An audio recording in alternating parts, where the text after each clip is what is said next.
रहमान पर्रा के पास भी ये गए थे ये बोलने के लिए कि केवाईसी शेल्टर होम जो है ठीक है, बिल्कुल ये वो कहेंगे ही ऐसे ओल्ड एज होम्स जो है वो सही है, लेकिन क्या उन्होंने वहां पर तस्दीक की? आपने उनसे कुछ बात करनी है, उनसे कुछ कहना है?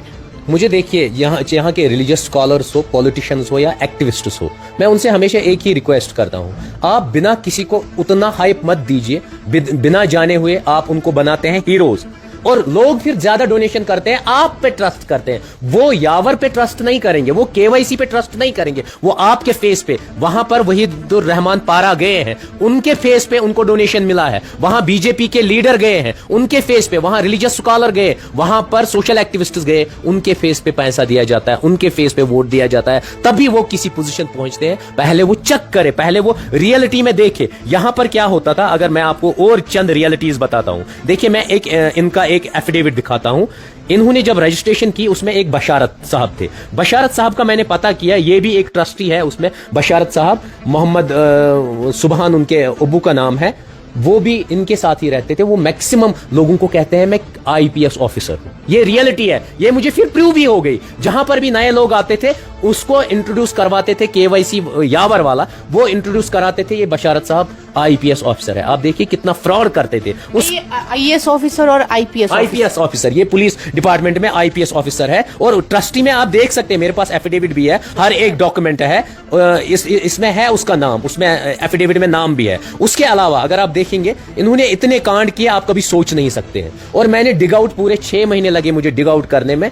और रही बात कि इनके डोनेशंस की, इनको हार्ड कैश आता था, डे बुक वहां पर मेंटेन होगी, क्यों? अगर कोई भी डोनेट करता उसका हक बनता है उनको क्वेश्चन करना। उसके अलावा इनको मटेरियल मिलता था, वो कहां? ये रातों रात अनंतनाग से गायब क्यों हो गए, श्रीनगर क्यों आ गए? और एक बेचारी लड़की ने इनको वहां शेल्टर होम दिलाया, शेल्टर होम दिलाने के बाद उसने कंप्लेंट की एक दो, उस कंप्लेंट पे कोई गौर नहीं किया गया। उसी ने मुझे इंटीमेट किया दिसंबर में कि ये ऐसे ऐसे हो रहा है। और इवन चलिए मैं मानता हूं, इसने कल कहा मैंने फेब में, इसने दिखा दिया निकाह इनके हुए फरवरी में, और यावर साहब खुद एक्सेप्ट कर रहे हैं कि ये वीडियो जो इस लड़की के साथ अश्लील वीडियो है ये उससे पहले है।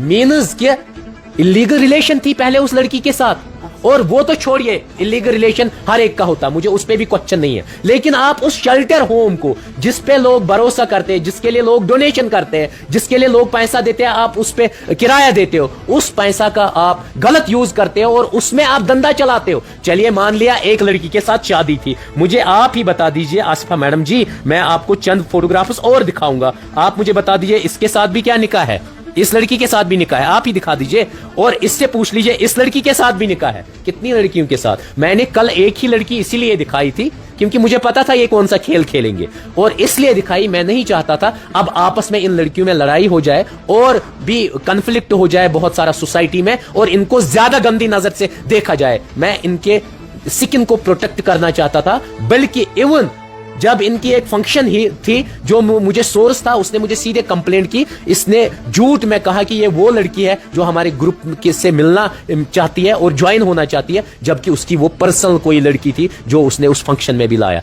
मीन्स फंक्शन में भी ये लड़कियों को लाते थे। मुझे लड़कियों से मतलब नहीं है, मुझे सिर्फ ये है कि लोग इन पे ट्रस्ट करते हैं, पैसा डोनेट करते हैं, फिर वो उस पैसे से अपनी अय्याशी के गाड़ियां खरीदते हैं, गाड़ियों में फिर वायलेशन करते हैं। ट्रैफिक वायलेशन 12 चालान हुए हैं उसकी क्रूज की गाड़ी के, मैंने वो कल वीडियो में पूरा एक्सप्लेन किया। और रही बात, वो कह रहा है कि मैं उसको डिमांड कर रहा हूं, उस बंदे को तो मेरा फोन नंबर भी, उसको पूछ लीजिए मेरा फोन नंबर क्या है। वो जो फोन है वो अभी भी बांडीपुरा पुलिस स्टेशन में एफएसएल गया है, वो मेरे पास नहीं है। मेरा फोन नंबर लिमिटेड लोगों के पास है, बहुत उसके पास तो होगा भी नहीं वो नंबर मेरा। मैं उसको कैसे फोन करता और रिकॉर्डिंग पे बोलता या फोन पे बोलता कि आप मुझे, उसने मुझे क्या पागल समझ रखा है? मुझे ये बता दीजिए, मैं एक असिस्टेंट प्रोफेसर की जॉब को लात मार चुका हूं, टर्मिनेट इसलिए हुआ, हक की बात कर रहा था। मेरी सैलरी थी तब 1 लाख रुपया, ये मुझे 10 लाख में, इवन इलेक्शन से पहले एक बंदे ने मुझे 10 करोड़ रुपया दिया, मैंने उस 10 करोड़ को एक्सेप्ट नहीं किया, और यावर तुम्हारे 10 लाख में क्या एक्सेप्ट करता? उसको शर्म आनी चाहिए, वो इतना गिरा हुआ इंसान है। परसों ही मुझे मिला एसएमएचएस में, वहां भी कहा कि